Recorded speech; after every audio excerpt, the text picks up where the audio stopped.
and welcome back to the channel. So today, or welcome.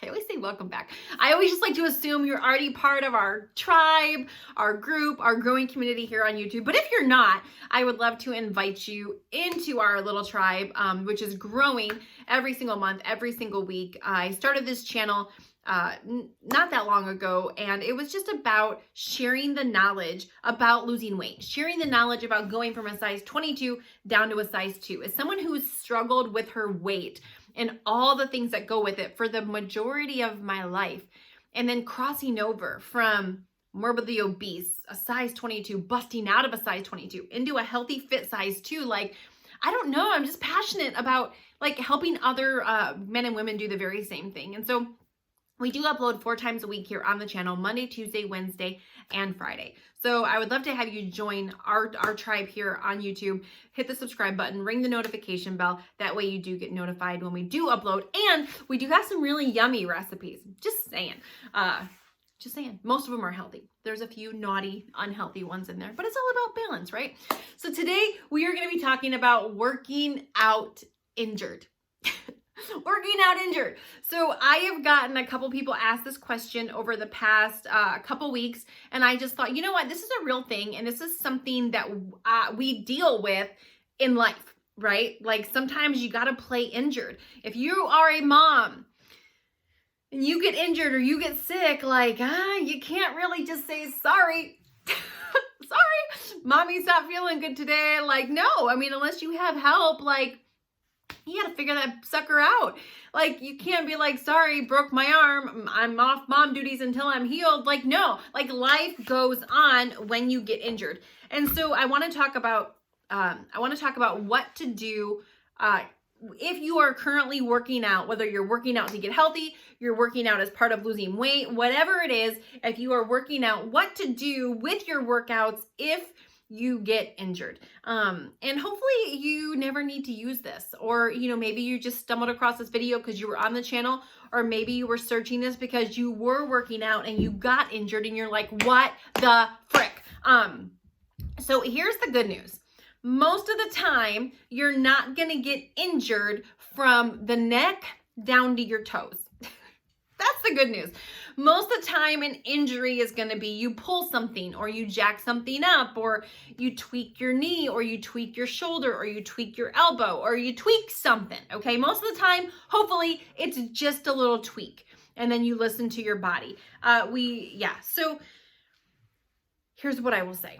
And I'll give you a couple examples. So there will be times where I'm working out and I can feel like I tweak something in my knee. Maybe I'm doing some really intense cardio with a lot of jumps, or maybe I'm weightlifting and my form was bad. There could be a number of reasons, or maybe I just didn't stretch, or maybe, you know, it was just luck of the draw that day and luck wasn't on my side. But injuries do happen from time to time. And again, most often it's not going to be a really severe injury. Most often it's going to be you injured one part of your body. So here's what I will say. Most of the time when it comes to working out, and I can only speak for myself, but I was the person that even when I did start working out, I didn't start working out because I loved it. I started working out because I wanted the results that working out gave you. But with that being said, I started off as a morbidly obese woman. I started off with all my overweight habits. So in the beginning, I was always looking for a way to get out of it. Are you with me? And so like if I had a tweaky knee, it was really easy in the past to be like, oh, my knee hurts, I'm not working out. Or I jacked up my arm, I'm not working out. I jacked up my shoulder, I'm not working out.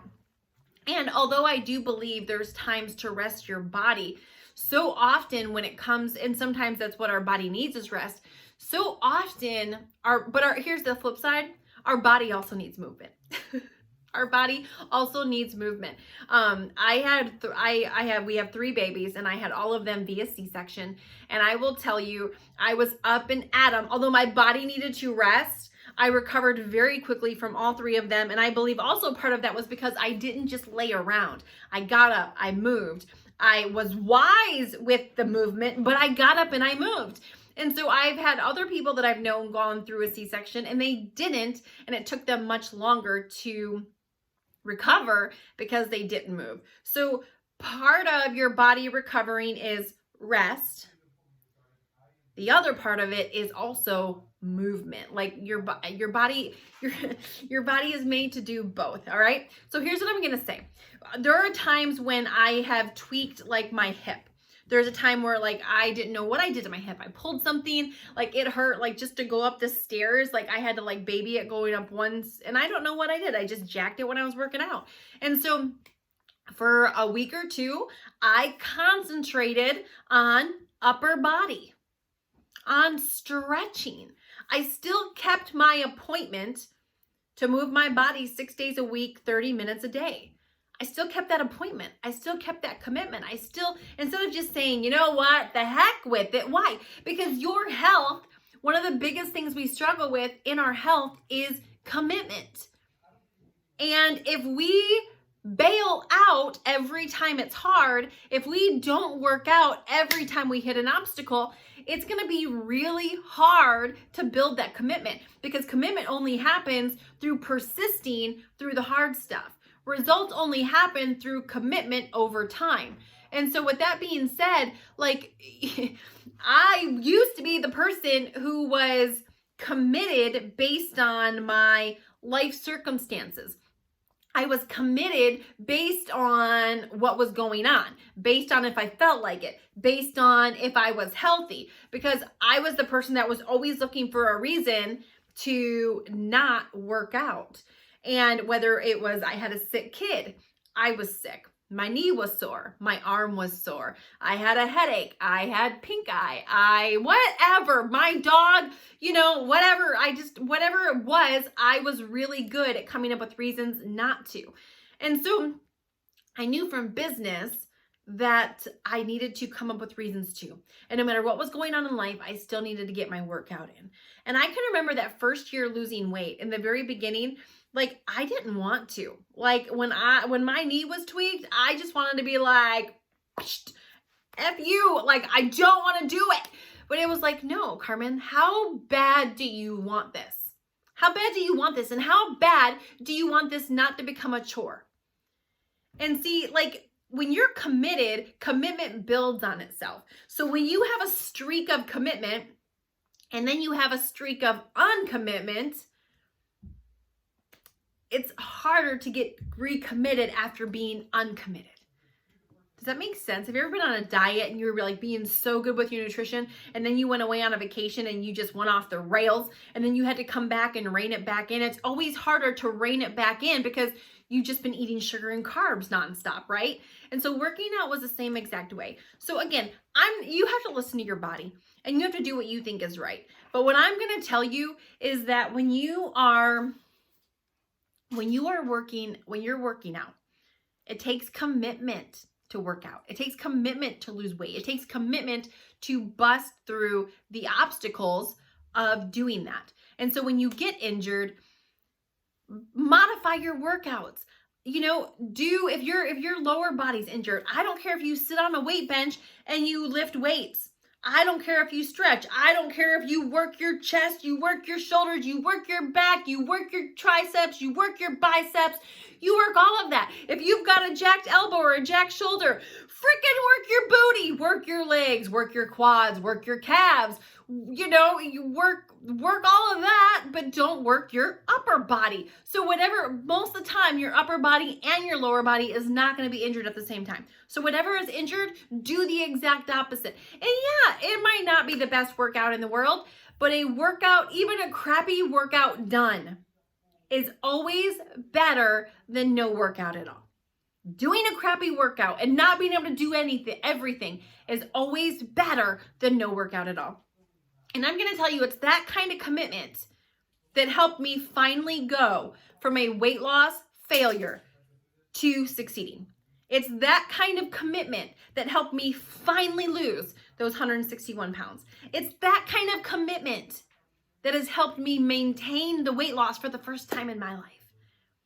It takes that kind of commitment to get results. That's what it takes. And I'm gonna link in the description box. There's a video that we did a little while back, and it's the title of it is How Bad Do You Want It? How bad do you want it? And whenever I get to a point where I'm like, well, you know, I don't really feel like working out, or I got this going on, or whatever, you know, and some of them are valid reasons. Some of them aren't always just like, I don't feel like it. Like sometimes it's a valid reason. I always go back to that question, Carmen, how bad do you want it? How bad do you want it? And I ask myself that question. And so it's a really good, it's a really great video if you've ever struggled with commitment, if you've ever struggled with not wanting to, if you've ever struggled with motivation, it's a really good video for that. And so anyway, thank you so much for watching. Again, at the end of the day, listen to your body. You are in control of you. The bottom line is breaking bad habits that have kept you stuck. Breaking bad habits that have kept you from hitting your goals. That's really what we're out to do. And so anyway, hopefully we'll see you on the next one. Check out that video in the description box, and we'll see you there.